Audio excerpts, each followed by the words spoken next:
All right, excellent. Now that we know it is reasonable to expect there will be a relationship between the returns of stocks, we have to learn how to quantify this relationship.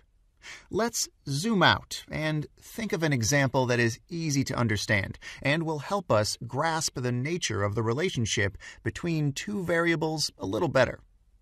Which is one of the main factors that determine house prices? Their size, right?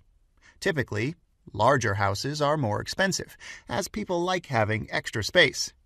The table you see here shows us data about several houses.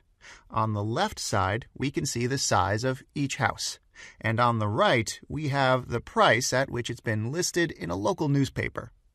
We can order these data points in an XY plot.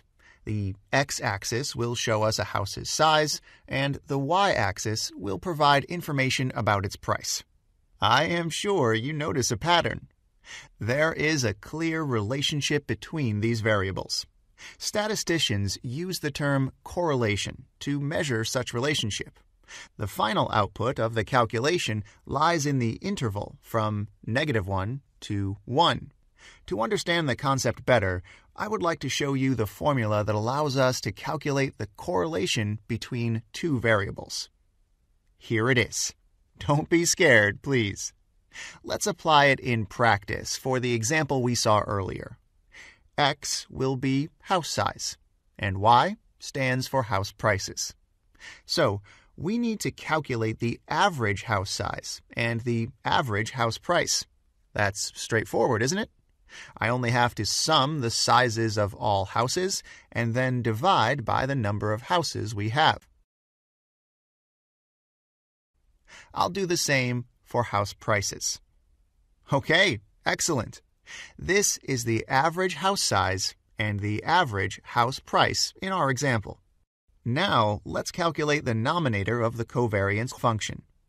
Starting with the first house, I'll multiply the difference between its size and the average house size by the difference between the price of the same house and the average house price. Once we're ready, we have to perform this calculation for all houses we have in the table, and then sum the numbers we've obtained. Great! This gives us the nominator. It gives us a sense of the direction in which the two variables are moving. If they move in the same direction, the covariance will have a positive sign. If they move in opposite directions, the covariance will have a negative sign. And if their movements are independent, the covariance between the house size and its price will be equal to 0. There is one problem with covariance, though. It could be a number like 5 or 50, but it can be something like 0.002346. Totally different values. How could one interpret such numbers? Proceed to the next lecture and find out why correlation helps us solve this issue and understand the two concepts a little better. Thanks for watching.